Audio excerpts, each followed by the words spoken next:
Hey everyone, welcome back to the channel success maker. अब बात करेंगे इस वीडियो में हम principle of language teaching. So language का आपको पता होगा लैंग्वेज क्या होता है। Language is a medium through which we can express one's ideas, thought, feeling etcetera. तो लैंग्वेज के बारे में हम बहुत सारी बातें कर चुके हैं। See without language we can't speak. I hope you are understanding what I want to explain you. आप कुछ भी बोलते हैं तो किसके थ्रू बोलते हैं? आप लैंग्वेज के थ्रू बोलते हैं। Without language you can't speak and as well as you can't understand what others are saying. तो इसीलिए जो लैंग्वेज है वो बहुत इंपॉर्टेंट होती है। So in this video we will discuss characteristics of language.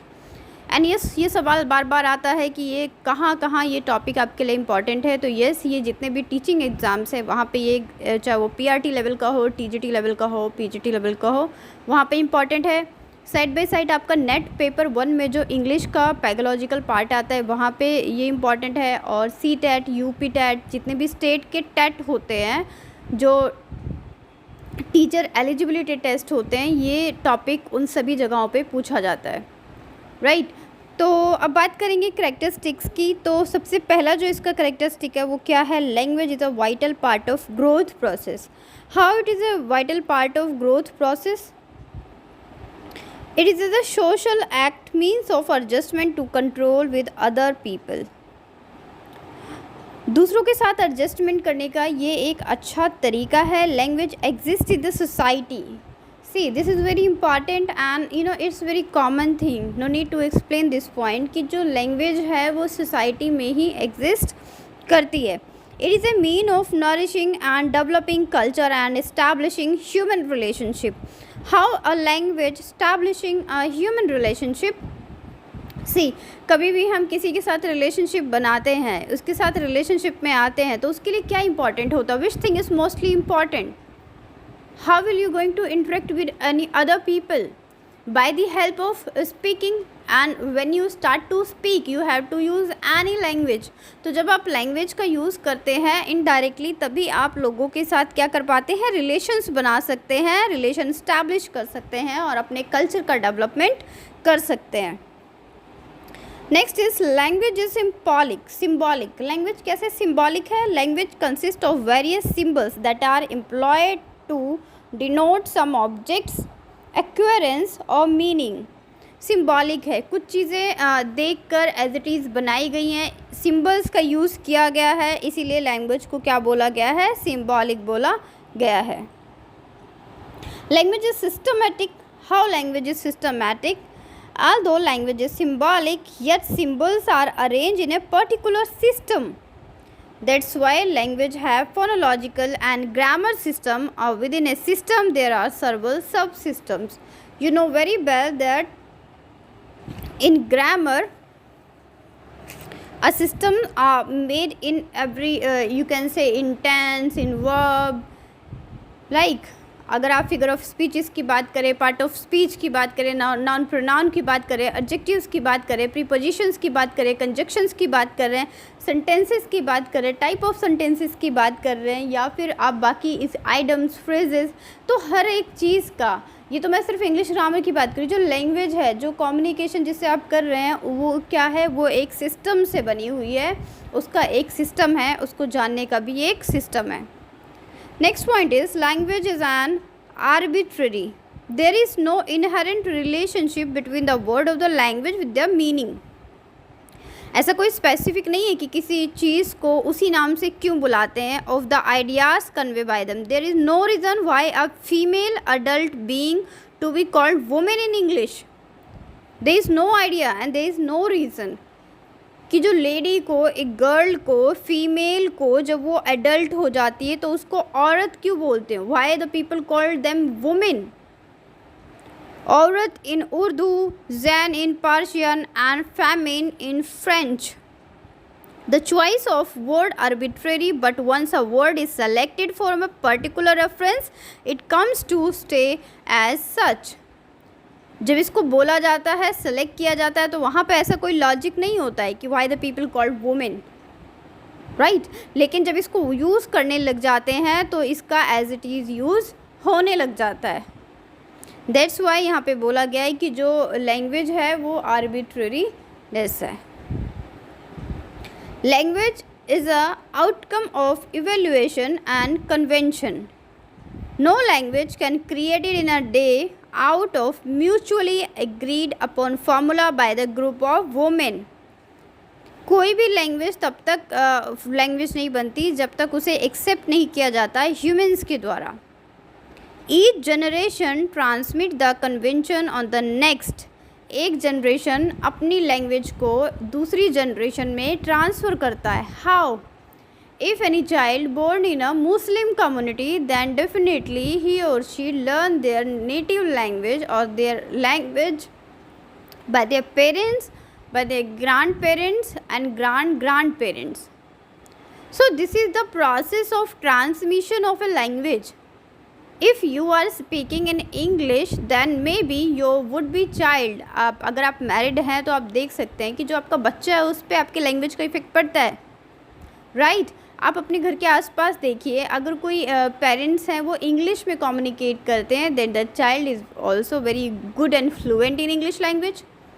If any family belongs from Bengal or Haryana or any other place then definitely their child will able to fluent in their particular native languages like Haryanvi, Bengali, Hindi, Sanskrit, any language. तो इसीलिए बोला गया है कि जो इसका transmission होता है ये वन जनरेशन से नेक्स्ट जनरेशन में होता है। All human institute languages also change and die, grow and expand. तो जितने भी लैंग्वेजेस होते हैं वो बदलती भी हैं, कभी कभी उनकी डाई का मतलब ये नहीं है कि अब उन लैंग्वेज उसकी डेथ हो गई। डाई मीन्स कि इनविजिबल होना, लोगों ने उसको बोलना कम कर दिया है। लाइक संस्कृत, अगर इंडिया की कॉन्टेक्स्ट में बोला जाए so Sanskrit is our classical language, लेकिन आई डोंट थिंक सो कि हार्डली कोई है एक कॉमन, अगर मैं बात करूँ तो कॉमन सोसाइटी में जो संस्कृत में कम्युनिकेट कर सकता है।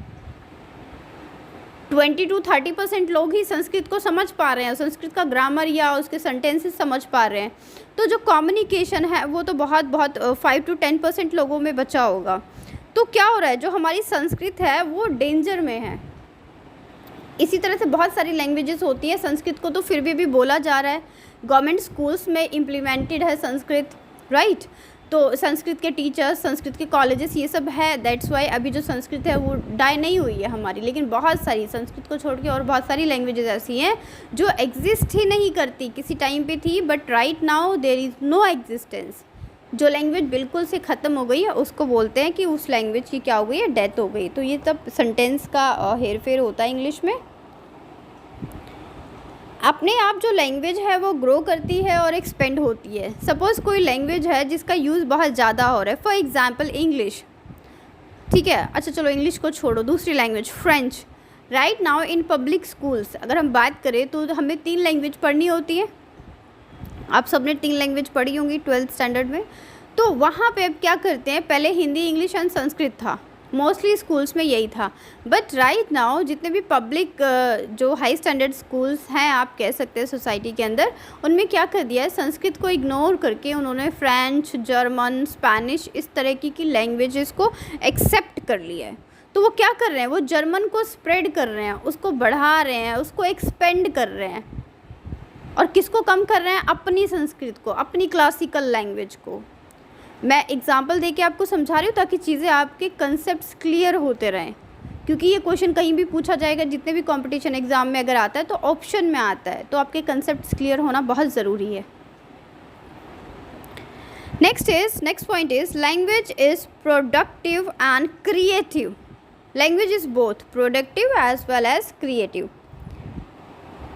The structural elements of human language can be combined to produce new utterance never heard before according to the needs of the society.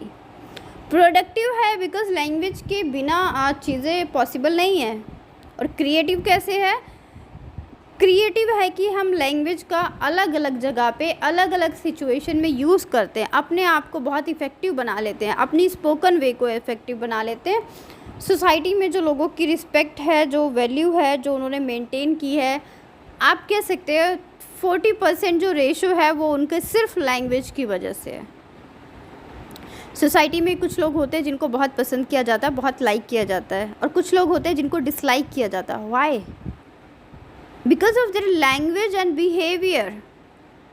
आप बहुत अच्छी जॉब करते हैं, आपका बहुत अच्छा घर है, आपके घर पे सारी फैसिलिटी है, but if you are not cooperative and you have a harsh behaviour, not a good language to speak with people, then nobody will going to like you, nobody wants to make a relationship with you. So उस इंसान से लोग कटना शुरू कर देते हैं। इसीलिए जो लैंग्वेज है वो लोगों को रिस्पेक्ट भी देती है, और लैंग्वेज का अलग अलग तरह से क्रिएटिव यूज़ किया जाता है। ठीक है, अब आप देखिए जितने टीवी एंकर्स होते हैं वो क्या होते हैं, अपनी लैंग्वेज का ही तो यूज़ करके देखिए एंकरिंग कर रहे हैं। आप लोग कर सकते हैं, हम लोग कर सकते हैं नहीं, but they have creativity in the field of language. किस चीज़ को कैसे एक्सप्रेस करना है। I am just giving you example, and in this example you can coat in your exam, like journalist, TV anchors, debate होती है तो वहाँ पे देखिए, तो वो क्रिएटिविटी ही तो है लैंग्वेज की। तो लैंग्वेज में क्रिएटिविटी होती है, लैंग्वेज प्रोडक्टिव होती है, लैंग्वेज से आउटकम निकलता है, लैंग्वेज से कम्युनिकेशन होता है, लैंग्वेज आर्बिट्रेरीनेस होती है, सिस्टमैटिक है, सिंबॉलिक है, ऑब्जेक्ट को क्लैरिफाई करती है, इसमें वाइटल इसका पार्ट है, ग्रोथ करती है लोगों की, ये कल्चर को बढ़ाती है, एस्टैब्लिश करती है रिलेशनशिप को। अच्छा, लैंग्वेज कल्चर को कैसे बढ़ाती है? आपके दिमाग में ये सवाल आया होगा कि how a language enrich any culture और heritage. See, with the help of language we can learn our culture from our grandparents और आवर पेरेंट्स।